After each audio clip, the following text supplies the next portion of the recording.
The Sonic Movie 3 DLC just released for Shadow Generations, and boy is it just fantastic. The DLC includes 1 act and 2 challenge modes. Personally, I would have sacrificed the 2 challenge modes if I can get an additional act, but hey, you know what? That 1 act we really had? Fantastic. I have no qualms with it whatsoever. Everything in it is just so cinematic, it really feels like it's part of the movie universe. I don't know, like when Shadow was ripping the guy out of the gun helicopter and dodging all those missiles, dude, this was peak cinema right here. Like, I felt like I was experiencing this myself, and I don't know, maybe it's just me, but Shadow just felt so extra in this game too. Like, there's this one scene where Shadow like jumps off the side of the wall and like does a flip on the floor. Like, bro, you did not need to do all that. Like, bro was doing all this extra stuff, and for what? I mean, absolutely, it causes some more visual flair, and I really like it, but bro is so dramatic for no reason, and I'm here for it. The level itself is also just really cool. It feels like a chase down, kind of like how these helicopters are chasing after you and you're chasing after this one helicopter and all these explosions are happening. And I think it was really cool how they added to the chaos where you can have more platforms to run on for Shadow. When they introduced these ramp platforms where you can just kind of run on them and then you can run on the side of the wall, dude, that was so cool. Like, I love having all those options of where you can go, and this level, it doesn't feel linear whatsoever. There are so many different ways that you can get things done, and it's just phenomenal in my opinion.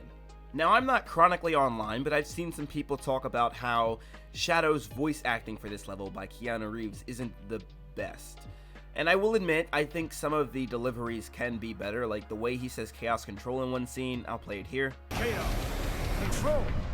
It doesn't really sound all that great to me. Like, I think that the movie version for Shadow, I think when it's in theaters, I think it'll be great. I already have heard things that I really, really like.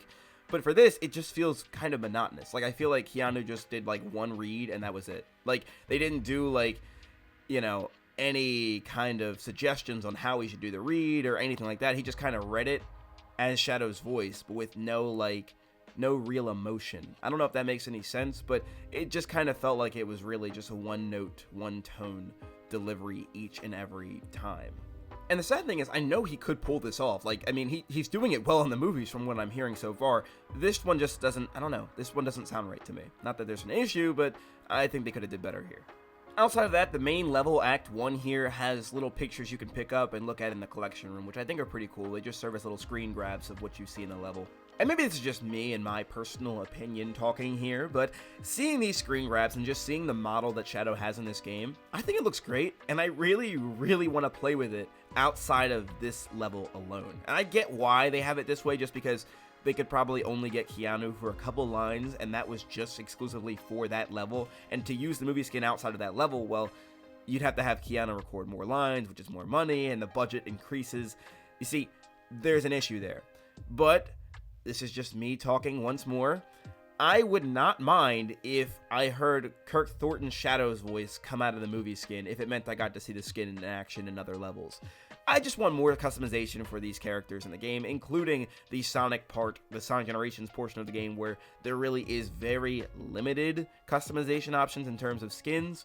I want more of that, as I said in previous videos, and I think that this is providing it with the Shadow movie skin here, but it's so exclusive, it might as well just, like, not count as another skin for Shadow, which is a shame, because I think it's a great looking skin, and it's unfortunate it's only get used for one level. And now on to the challenges the game had to offer. There's the balloon challenge and the ring challenge. Personally, I think the ring challenge is more fun than the balloon challenge, just because I was so focused on getting to the end for the ring challenge that I forgot to collect a bunch of rings, and I was like, oh crap, how are you supposed to do this? Because I was like 100 short of like the 250 total, I think. This level in particular really does a great job of taking advantage of the Chaos Spear, which I think is one of the coolest things you can do in this game, just because it provides a lot more range of attacks and abilities that Shadow has to offer that doesn't hinder the gameplay performance. And in this level, I think it really excels at doing both the Chaos Spear and the Chaos Control. So taking advantage of those two things and trying to really slow down your time, excellent. This is just perfect usage of these two things. So it provided a nice little challenge there. I don't think it was too difficult, but it was a nice level of difficulty that had you really lock in and collect those rings. On the other hand, the balloon challenge I thought was not too bad. I thought it was fine, just not as much fun as the ring challenge. Basically just pop 50 balloons on your way to the goal. That's really it.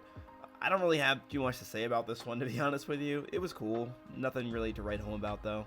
And again, while these are fun challenges, I would prefer another act. And again, I said this at the beginning, and I said this like in every single video where I'm talking about Shadow Generations, I'm more than willing to pay for extra content. That's not an issue. Like, I know Sega does those sometimes where they give free DLC. I'm willing to pay for this. This has been really fun so far, and Generations, I think, this game has been, I don't know, like one of the smoothest running Sonic games for me of recently. And I love Frontiers, but this one feels a lot smoother. So if you have more DLC and put a paywall behind it, I'm okay with doing that. I'm so okay with paying for more of it. But let me know what you guys think in the comment section down below. Do you want more DLC for this game? Are you willing to pay for it? And what were your thoughts on the Sonic Movie 3 DLC here with Shadow? And while you're down there in the comment section, don't forget to leave a like on the video, subscribe to the channel, and turn on that post notifications bell. That way you never miss a video from me. You guys do not want to miss what I have to say, as I'm providing weekly Sonic the Hedgehog content. But with all that said and done, thank you so much for watching. This is your boy SONICSTA signing out. Have a super blessed day, y'all. Why are you playing that trash?